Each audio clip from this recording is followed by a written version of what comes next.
மக்களே வணக்கம். 2026 சட்டமன்ற தேர்தல ஏடிஎம்கேவும், பிஜேபியும் ஒரே அணியில சேர்ந்து சந்திக்க போறாங்க.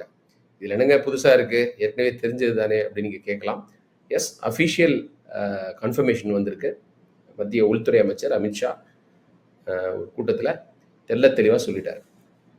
சென்ட்ரல்ல மோடி அப்படின்னு சொன்னா, தமிழ்நாட்டை பொறுத்த வரைக்கும் எடப்பாடி பழனிசாமி தலைமையில நேஷனல் டெமோக்ராட்டிக் அலையன்ஸ் 2026 தேர்தலை சந்திக்கும்னு சொல்லியிருக்காரு. நிறைய பேர் இபிஎஸ்க்கு வெற்றி, இபிஎஸோட ஆளுமையை இந்த கூட்டணி அறிவிப்பு காமிக்குது அப்படின்லாம் சொல்லிக்கிட்டு இருக்காங்க. என்ன பொறுத்த வரைக்கும் இல்லைங்க, பிஜேபியோட பிளான் ஒர்க் அவுட் ஆகிட்டு இருக்கு. இந்த அலையன்ஸை ஃபைனலைஸ் பண்ணுறதுக்கு முன்னாடி ஏடிஎம்கேவை சேர்ந்த மூத்த தலைவர் செங்கோட்டையனை டெல்லிக்கு கூப்பிட்டு தேவையில்லாமல் அவரை உசுப்பி விட்டு அவரை நிர்மலா சீதாராமன் பார்க்கறது. ஒரு கட்சின்னா அந்த தலைமையோடு தானே டச்சில் இருக்கணும்.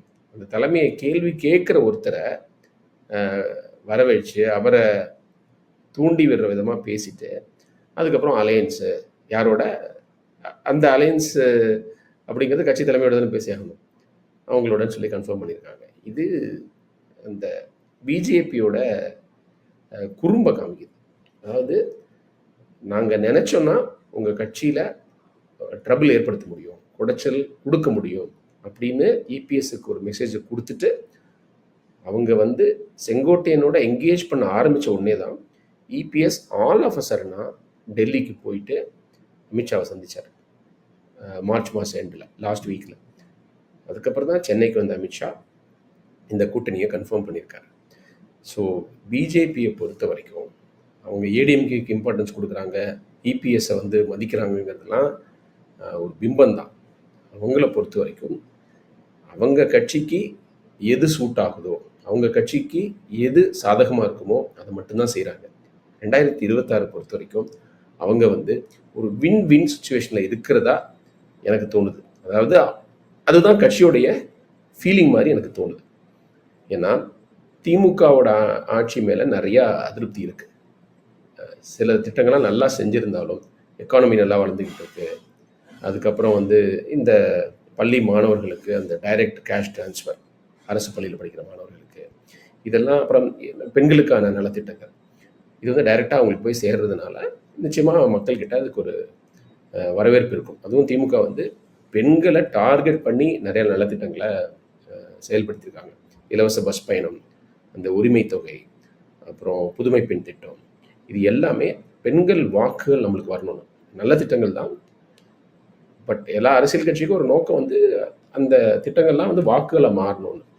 ஸோ இந்த மாதிரி அவங்களுக்கு சில அட்வான்டேஜஸ் இருந்தாலும் ஒரு நிலையான ஸ்ட்ராங்கான கூட்டணி, ஓரளவுக்கு கொள்கை கூட்டணி. ஏன்னா அதில் திமுக கூட்டணி இருக்கிற கட்சிகள் எல்லாமே பிஜேபி எதுக்குறாங்க, திமுகவோட இன்னும் ஸ்ட்ராங்காக எதுக்குறாங்க. கம்யூனிஸ்ட் கட்சிகள், காங்கிரஸ், விடுதலை சிறுத்தைகள். திமுக தான் அதில் இன்ஃபேக்ட் பிஜேபியை எதுக்குறதுல கொஞ்சம் வீரம் கம்மி அப்படின்னு கூட சொல்லலாம். நான் திமுக தான் அவங்களோட கூட்டணி இருந்திருக்காங்க பிஜேபியோட. பட் இப்போதைக்கு அவங்களும் எதுக்குறாங்க. ஸோ ஓவராலாக பிஜேபி எதிர்ப்புங்கிறது அவங்கள பிணைக்கும் ஒரு பாண்டாக இருக்குது. அப்புறம் எதிர்கட்சிகள்லாம் ஆல்மோஸ்ட் திமுக தலைமையை அவங்க திரும்பி ஆட்சிக்கு வரணுங்கிறத வலியுறுத்துகிற ஒரு கட்சிகளாக இருக்கிறதுனால எந்த பிரச்சனையும் இல்லை. ஆட்சியில் பங்குங்கிற பேச்சை கூட யாரும் பேசவே இல்லை. இது திமுக கோவம் தரும்னு சொல்லிட்டு எல்லாரும் அமைதியாக இருக்காங்க, இன்டாக்டாக இருக்காங்க, தொடர்ந்து தேர்தலில் ஜெயிச்சுக்கிட்டே இருக்காங்க. இதெல்லாம் அவங்களுக்கு ப்ளஸ். இருந்தாலும் திமுக ஒரு 5 ஆண்டுகள் ஆட்சி செஞ்சதுக்கப்புறம் அவங்க மேலே அதிருப்தி வருவது நம்ம வரலாற்றில் பார்த்துக்கிட்டே இருக்கோம். நல்லா ஆட்சி செஞ்சால் கூட போதும்பா அந்த 5 வருஷம் அப்படின்னே நான் லோயர் லெவல் ஃபங்க்ஷனரிஸு, இவன் அமைச்சர்கள், இப்போ நீங்கள் பொன்முடி துரைமுருகன் பேசுனதெல்லாம் பார்த்துருப்பீங்க, இவ்வளோ கீழ்த்தரமாக பேசியிருக்கிறாங்க. ஸோ இதெல்லாமே அதிருப்தி. இப்போ நீங்கள் கவுன்சிலரு, அப்புறம் வட்ட செயலாளர், பகுதி செயலாளர், இவங்க பண்ணுற வேலைகள்லாம் மக்கள் பார்த்துட்டு தானே இருக்காங்க. ஸோ இந்த அதிருப்தியெல்லாம் நம்ம வாக்குகளாக மாற்றிடலாம், நம்ம ஒரு பெரிய கூட்டணி அமைச்சா அப்படின்னு ஏடிஎம்கே அண்ட் பிஜேபி நினைக்கலாம்.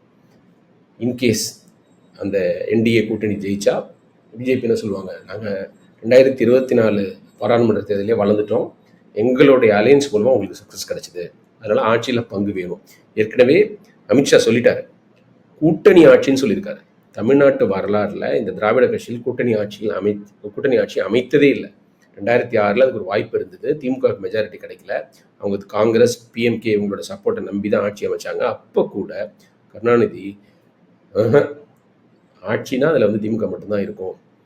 ஆனால் அவர் சப்போர்ட் பண்ணி மத்தியில் ஆட்சியில் இருந்த காங்கிரஸ் கிட்ட இவர் தேவையான பதவிகள்லாம் வாங்கிக்கிட்டார். மத்தியில் கூட்டாட்சி, மாநிலத்தில் சுயாட்சி. சுயாட்சினா வந்து இவங்க அந்த கட்சி மட்டுமே பண்ணுற ஆட்சி. அதில் வந்து டிஎம்கே, ஏடிஎம்கே 2 பேரும் கிளியராக இருக்காங்க. ஆனால் இபிஎஸ் சொல்லாமல் அமித்ஷா சொல்லிட்டார் கூட்டணி ஆட்சின்ட்டு. இபிஎஸ் ஒத்துக்கணும்ல, சொல்லணும்ல, நாங்களும் ஓகேங்க, முதல் முறையாக நாங்களும் வந்து கூட்டணி ஆட்சிக்கு தயாருங்க. அதை பற்றி அவர் அந்த ப்ரெஸ் கான்ஃபரன்ஸில் பேசலை. ஸோ வந்து இப்போது அந்த கூட்டணி ஜெயிச்சுன்னு வச்சுங்க, ரொம்ப கடினம் தான் எனக்கு தோணுது இப்போதைக்கு. பிஜேபி வந்து ஃபர்ஸ்ட் ஆஃப் ஆல் நிறைய சீட்ஸ் கேட்பாங்க. நயினா நாகேந்திரனே வந்து தலைவராக பதவியேற்றதுக்கு அப்புறம் என்ன சொல்லியிருக்காரு, வர தேர்தலெலாம் நம்ம 40 சீட்டுக்கு மேலே ஜெயிப்போம்னு சொல்லியிருக்காரு. அப்போ எத்தனை சீட்டு அவங்களுக்கு கொடுக்கணும் பாருங்க. 60-70 சீட்டு கொடுத்தா தான் அதில் 40 ஜெயிக்கலான்னு அவங்க கணக்கு போட முடியும். அப்போ வந்து அவங்க கேட்குற சீட்ஸே அதிகமாக இருக்கும்.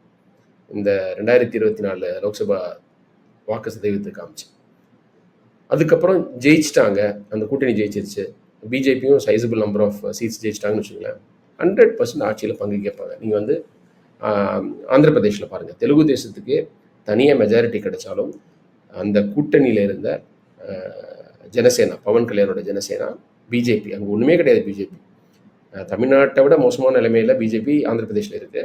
இருந்தாலும் எங்களுக்கு வந்து ஆட்சியில் பங்குன்னு சொல்லிட்டு வாங்கிட்டாங்க. Pawan Kalyan deputy chief minister ஆகிட்டாரு. பிஜேபி சேர்ந்தவர் கூட மினிஸ்ட்ரி கொடுத்துருக்காங்க. அதே மாதிரி தமிழ்நாட்டிலையும் வேணும் அப்படிங்கிறதுக்கு ஏற்கனவே அமித்ஷா அச்சாரம் போட்டார். அதை பற்றி அவர் எலாபரேட் பண்ணுறார், அப்புறம் பார்த்துக்கலான்னு சொல்லிட்டார். நிச்சயமாக அப்போ கேள்வி கேட்பார், பங்கு கேட்பார். ஸோ இது ஒரு அவங்களோட கணக்கு. திமுக மேலே ஜென்ரலாக அதிருப்தி வரும், அதை நம்ம கேஷின் பண்ணிக்கலாம். நம்ம வந்து ஓரளவுக்கு வலுவான கூட்டணி அமைச்சிருக்கோம், ஜெயிச்சா நம்ம மாறு தட்டிக்கலாம், பெருமைப்படலாம், எங்களால் தான் நீங்கள் ஜெயிச்சிங்கன்னு ஏடிஎம்கே சொல்லலாம் நினைக்கலாம். ரைட்டு. தோத்தா ஏடிஎம்கேயோட எதிர்காலமே கேள்விக்குறியாயிடும். ஏடிஎம்கேங்கிற கட்சி கண்டினியூ ஆகுமாங்கிற ஒரு கேள்வி எழுந்துடும். ஏன்னா ஜெயலலிதா இருக்கும்போதே அவங்க ஒரு 5 வருடம் எதிர்கட்சியாக இருக்கிறதுக்கு ரொம்ப கஷ்டப்படுவாங்க. தோத்த அடுத்த நாள்லேருந்து இந்த ஆட்சி போகணும், இந்த ஆட்சி கவரணும், அதாவது அவங்களுக்கு எதிர்கட்சியாக இருக்கிறதுக்கான பொறுமையே கிடையாது. ஏன்னா எம்ஜிஆர் வந்து ஆட்சிக்கு வந்ததுக்கப்புறம் எதிர்கட்சியில் உட்காந்ததே கிடையாது. ஜெயலலிதா உட்காந்துருக்காங்க, ஆனால் அவங்க எதிர்கட்சி ஆக்கப்பூர்வமாக பணியில் எதுவும் செய்ய மாட்டாங்க. திமுக ஒழியணும் சொல்லுவாங்க. 96 படுதோல்வி அடைஞ்சிருந்த போது கூட திமுக கூட்டணி வந்து மாபெரும் வெற்றி பெற்றிருந்தா கூட அந்த ஆட்சியை கவுக்கணும் அப்படின்னு சொல்லிட்டு அவங்க போய் வாஜ்பாய் கிட்ட சண்டை போட்டவங்க. ஸோ அவங்களோட தலைமையோடைய இந்த பொறுமையின்மை தான் தொண்டர்களுக்கும் போகும். இப்போது எடப்பாடி பழனிசாமி 10 வருடம் ஏடிஎம்கே ஆட்சிக்கு அப்புறம் எதிர்கட்சியில் உட்காந்துருக்காரு. இன்னொரு 5 வருடம் அவரால் எதிர்கட்சியில் இருக்கவே முடியாது, கட்சியை நடத்த முடியாது. ஏற்கனவே வந்து அவருக்கு எதிர்கொள்கள்லாம் வர ஆரம்பிச்சிருச்சு. செங்கோட்டையன் போனதை பார்த்தோம், ஏற்கனவே ஏடிஎம்கே பிளவுபட்டிருந்ததை பார்த்தோம். All because of 1%. Edappadi Palaniswami தான் அவங்கெல்லாம் வந்து அவங்க செஞ்சதெல்லாம் கரெக்டுன்னு சொல்லலை, பட் வந்து அவர் தான் ஃபேமாக இருக்கார் அவங்க கட்சியில் செய்யக்கூடாது. இபிஎஸ், ஓபிஎஸ், தினகரன், சசிகலா அவங்க எல்லாரையும். ஸோ இப்போ கட்சியோட ரிசல்ட்டுக்கு இவர் தான் முதல் பொறுப்பு. 2021 இரட்டை தலைமைன்னு சொல்லிட்டு பன்னீர்செல்வம் இவரோட இருந்தார். அந்த தோல்வியை வந்து 2 பேரும் பங்கு போட்டுருக்கலாம். அப்போ அவர் ரெஸ்பான்சிபிலிட்டி 2 பேருக்கும் போகும். இப்போ அப்படி இல்லை, இவர் தான் சோல் ரெஸ்பான்சிபிலிட்டி. அப்படி இருக்கும்போது 2026 ஆட்சிக்கு வர முடியலன்னா என்னை பொறுத்த வரைக்கும் ஏடிஎம்கேக்கு மிகப்பெரிய கிரைசிஸ் காத்துக்கிட்டு இருக்கு. எடப்பாடினால இன்னொரு 5 வருஷம்லாம் ஆட்சியில் இல்லாமல் கட்சியை நடத்த முடியும்னு எனக்கு தோணல. 80 சீட்டு 90 சீட்டு வாங்கட்டும், முக்கியம் கிடையாது. அவங்களுக்கு தேவை ஆட்சி பொறுப்பு. அதுதான் அவங்களோட ஆக்சிஜன். எல்லா கட்சிகளுக்கும் ஏடிஎம்கே பொறுத்த வரைக்கும் எதிர்கட்சியாக இன்னும் வீரியமாக பணியாற்றுறதை விட ஆளுங்கட்சியாக இருந்து நல்லா டெண்டர்லாம் விட்டு நல்லா சம்பாதிச்சு ஜாலியாக இருக்கலாம். இதுதான் அவங்களுக்கு. மக்கள்கிட்ட கொஞ்சம் கெட்ட பேர் வாங்க மாட்டாங்க. திமுக சேர்ந்த அமைச்சர்கள் மாதிரி, எம்எல்ஏ மாதிரி, அப்புறம் உள்ளாட்சி பிரதிநிதிகள் மாதிரி திமிரா நடந்துக்க மாட்டாங்க. அந்த ப்ளஸில் தான் ஓடிக்கிட்டு இருக்கு அவங்களுக்கு. ஊழல் செஞ்சாலும் கொஞ்சம் பொறுமையாக, இது அன்போடு செய்வாங்க, அதிரடியாக செய்ய மாட்டாங்க, அப்படிங்கிறது தான் அவங்களோட plus. So in case NDA BJP ADMK தோத்துச்சுன்னு வச்சுங்களேன், ஏடிஎம்கேவுடைய சரிவு டெஃபினட்டாக ஆரம்பிச்சிடும். டெர்மினல் டிக்ளைன், அதாவது வந்து கட்சியே காணாம போகிறதுக்கான வாய்ப்புகள்லாம் இருக்குது. அது அந்த தேய்வு ஆரம்பிச்சிடும். அது நம்மளுக்கு சாதகம் அப்படின்னு பிஜேபி நினைக்கலாம். ஜெயிச்சா அஃப்கோர்ஸ் அது பெரிய கொண்டாட்டமாக போகுது. தோத்தா அது ஏடிஎம்கேக்கு திண்டாட்டமாக போகுது. நம்மளுக்கு பிரச்சனை கிடையாது, நம்மளுக்கு அப்பர் ஹேண்டு தான் இருக்குது அப்படின்னு பிஜேபி நினைக்குது. ஏன்னா ஏடிஎம்கே தேஞ்சா, ஏடிஎம்கேங்கிற கட்சி இல்லாமல் போனால் ஃப்யூச்சரில் வர எலெக்ஷன்ஸ் 2031 டிஎம்கே வர்சஸ் பிஜேபின்னு வரலாம் அப்படின்னு பிஜேபி கணக்கு பண்ணுது. ஏன்னா வேறு வேறு சித்தாந்தமே, இவங்க திராவிடம் பேசுகிறாங்க, இவங்க வந்து ஆன்டி திராவிடம், ஆல்மோஸ்ட் ஆரியம் தான். இது வந்து உயர் ஜாதியிற்கான கட்சி தான் வந்து பிஜேபி. ஸோ அதனால் வந்து அந்த கருத்து மோதலே வந்து நம்மளுக்கு பலன் கொடுக்கும். This R that. ஏடிஎம்கே டிஎம்கேக்கு வந்து பெரிய வித்தியாசம் கிடையாது. அவங்களுடைய இது வந்து ஐடியாலஜி ஆல்மோஸ்ட் சேம் தான். அது ஒரு பர்சனாலிட்டி கிளாஷ்னால உருவான கட்சி. எம்ஜிஆருக்கு கருணாநிதி பிடிக்கல, கருணாநிதிக்கு எம்ஜிஆர் பிடிக்கலன்னு உருவான கட்சி ஏடிஎம்கே. பட் வந்து பிஜேபி அப்படி கிடையாது, கருத்தியல் மோதலே இருக்குது, அது நம்மளுக்கு உதவும் அப்படின்னு நினைக்கிறாங்க. ஏன்னா இது வந்து இந்த கூட்டணியே வந்து ஒரு ஐடியாலஜிக்கல் அலையன்ஸ் கிடையாது. இருமொழி கொள்கை, டீலிமிட்டேஷன், வாக்குப்போடு எல்லாத்துலேயுமே வந்து ஏடிஎம்கேக்கு வந்து டிஎம்கே மாதிரி தான் கருத்து இருக்குது, ஏன் நீட்டு வேணாங்கிறதுல. ஆனாலும் பிஜேபியோட ஏன் கூட்டணி வைக்கிறாங்க? திமுக தீய சக்தி, அவங்கள காலி பண்ணணும், அதுக்கு நாங்கள் என்ன வேலை செய்வோம் அப்படிங்கிற ஒரு இதில் தான் வந்து நோக்கத்துக்கு தான் அவங்க சேர்ந்துருக்குறாங்க. ஸோ பலன் கொடுக்கலைன்னாலும் பிஜேபி நம்மளுக்கு சாதகம் நினைக்கலாம். ஏன்னா அவங்க என்ன யோசிப்பாங்கன்னா, ஒரு 4 முனை போட்டி தமிழ்நாட்டில் இப்போதைக்கு சாத்தியம்னு தோணுது. டிஎம்கேவுடைய தலைமையில் இருக்கிறது, அப்புறம் இந்த பிஜேபி ஏடிஎம்கே, விஜயோடைய தமிழக வெற்றி கழகம், அப்புறம் நாம் தமிழர் சீமான் தலைமையில். ஸோ விஜய்னால் தனியாக ஒரு பெரிய இம்பேக்டை கொடுத்துட முடியாது, அவரால் அடுத்த எலெக்ஷன் வரைக்கும் தாக்கு பிடிப்பாரான்னு சொல்ல முடியாது. ஸோ இப்போ தோத்தாலும் 2031 நம்மளுக்கு அது பலன் கொடுக்கும் அப்படின்னு பிஜேபி முடிவு பண்ணி தான், நம்பி தான் ஏடிஎம்கேவை வளைச்சிருக்காங்க. ஸோ ஏடிஎம்கேக்கு இதில் ஒரு பெரிய வெற்றி, எடப்பாடியோடைய ஆளுமை அங்கே போயிடுச்சு இங்கே போயிடுச்சுன்னு சொல்கிறதெல்லாம் கொஞ்சம் ஓவர். எடப்பாடி என்ன கேட்டிருக்கணும், நீங்கள் என்னோட கூட்டணினா எதுக்கு எங்கள் செங்கோட்டையனோட நீங்கள் எங்கேஜ் பண்ணீங்க, எதுக்கு வந்து தேவையில்லாத ஒரு குழப்பத்தை ஏற்படுத்த முயன்றீங்க அப்படின்னு கேட்டிருக்கணும். இப்போ வந்து இந்த கூட்டணியில் இவருக்கு ஓ பன்னீர்செல்வம், தினகரன், சசிகலாக்கெலாம் என்ன ரோல் இருக்குது, அவங்களால எப்படி இந்த கூட்டணிக்குள்ளார வர முடியும்? சரி, அவங்களுக்கு பிஜேபி இடத்த ஒதுக்குறாங்கன்னு வச்சுக்கோங்க, அவங்களோட வெற்றிக்கு ஏடிஎம்கே பாடுபடுமா? நாளைக்கு ஜெயிச்சு வந்துட்டாங்கன்னா நம்மளுக்கு இன்னும் குடைச்சல் கொடுப்பாங்களே அப்படின்னு எடப்பாடி பழனிசாமியும் அவரை சார்ந்தவர்கள் எண்ணுவாங்களா இல்லையா? ஸோ அது வந்து ஒரு பொருந்தா கூட்டணியாக தான் இருக்கும், பிரச்சனை உள்ள கூட்டணியாக தான் இருக்கும். எல்லாருக்கும் திமுக பிடிக்காது அப்படின்னு இருந்தால் கூட இப்போது ஓபிஎஸ் தினகரனுக்கெல்லாம் திமுகவோட மிகப்பெரிய எதிரியாக இருக்கிறது அல்லது பிடிக்காதவராக இருக்கிறது இபிஎஸ். அப்படிங்கிற போது அவங்க எப்படி முழு மனதோட வந்து அந்த கூட்டணி வெற்றிக்கு பாடுபடுவாங்க அப்படிங்கிற கேள்விலாம் இருக்குது. பட் இதில் வந்து இவரோட சாணக்கியத்தனம் வெற்றி பெற்றுடுச்சு. இபிஎஸ் அண்ணாமலையை பதவி விட்டு இறக்கிட்டாரு, வந்து இவரை வந்து இந்த கூட்டணிக்கு தலைவராக அமித்ஷாவை அறிவிக்க வச்சுட்டாரு அப்படின்லாம் வந்து ஒரு வெற்றியாக ஏடிஎம்கேக்காரங்களாம் பேசிக்கிட்டு இருக்காங்க. இதில் சோஷியல் மீடியாவில் போஸ்ட்லாம் போட்டுட்ருக்காங்க. என்னை பொறுத்த வரைக்கும் இது வந்து கொஞ்சம் எக்ஸாஜரேஷன் தான் எனக்கு தோணுது. இது வந்து ஒரு ஃபேர் ரிஃப்ளெக்ஷன் ஆஃப் கிரவுண்ட் ரியாலிட்டின்னு நான் சொல்ல மாட்டேன். இப்போ ஏடிஎம்கேவை ஒரு கண்ட்ரோலுக்குள்ளே கொண்டு வந்திருக்காங்க பிஜேபி. ஏற்கனவே இப்படி தான் வச்சுருந்தாங்க, இவங்க ஆட்சி கண்டினியூ பண்ணுங்கிறதுக்கு பிஜேபியோட உதவி தேவைப்படுது. இப்போது நீங்கள் எதிர்கட்சியாக இருந்தாலும் நாங்கள் வந்து உங்களை கண்ட்ரோல் பண்ணி வச்சுருப்போம். தமிழ்நாட்டில் நீங்கள் எங்களோட பெரிய கட்சியாகவும் பல மடங்கு எம்எல்ஏஸ் வச்சுருந்தாலும் நாங்கள் சொல்கிறத நீங்கள் கேட்கணுங்கிற மாதிரி ஒரு நிலைமைக்கு கொண்டு வந்துட்டாங்க.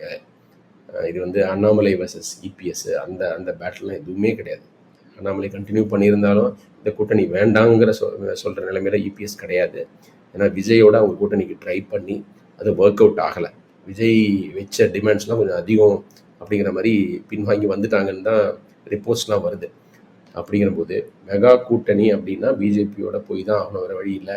அதுக்கப்புறம் பிஎம்கேவும் இதுக்கு வருவாங்க, வேறு இருக்கிற சின்ன சின்ன கட்சிகள்லாம் இதுக்கு வருவாங்க. அப்புறம் மத்தியில் இன்னும் பிஜேபி தான் ஆட்சியில் இருக்கிறது மறந்துடக்கூடாது. ஏடிஎம்கே மினிஸ்டர்ஸ் மாதிரி நிறைய ஊழல் குற்றச்சாட்டு இருக்குது, அதெல்லாம் தோண்டி எடுத்தாங்கன்னா கட்சியில் இன்னும் பெரிய பிளவு வந்துடும். ரைட்லாம் விட ஆரம்பித்தாங்கன்னா இபிஎஸ் இல்லை நாங்கள் பிஜேபியோட கூட்டணி போக மாட்டோம் அப்படின்னு சொல்லிகிட்டே இருந்தால் அவரோட கூட இருக்கிற தங்கமணி வேலுமணி எல்லாமே பிச்சுட்டு போயிடலாம். அப்படிங்கிற நிலைமையெல்லாம் இருக்குது. ஏன்னா மோடி மகாராஷ்டிரா, ஹரியானா எலெக்ஷனுக்கு அப்புறம் has become more powerful. So அதெல்லாம் கணக்கில் வச்சு தான் இவர் வந்து எடப்பாடி பழனிசாமி இந்த கூட்டணிக்கு ஒத்துக்கிட்டு இருக்காரு. அதனால் வந்து தன்னுடைய ஆளுமையை நிரூபிச்சிட்டாரு, தான் கிங்குங்கிறத வந்து ப்ரூவ் பண்ணிட்டாரு, இப்படிலாம் வந்து பெருமை பேசுறதுக்கான அவசியம் இப்போதைக்கு இல்லை. தமிழ்நாட்டு அரசியல் இது முக்கியமான நிகழ்வு. ஏன்னா ஃப்யூச்சரில் தமிழ்நாடு அரசியல் எப்படி இருக்குங்கிறதுக்கான ஒரு அறிகுறி தான் இது. பட் பார்ப்போம், நெவர் நோ. விஜய்க்கு வந்து மக்கள் எப்படி ஆதரவு கொடுக்க போகிறாங்க, தமிழக வெற்றிக்காக ஒரு மாற்று சக்தியாக உருவாகுமா அப்படிங்கிற ஒரு கேள்வியெல்லாம் இருக்குது. இந்த மாதிரி கேள்விகளை நம்ம தொடர்ந்து நம்ம சேனலில் டிஸ்கஸ் பண்ணுவோம். நன்றி, வணக்கம்.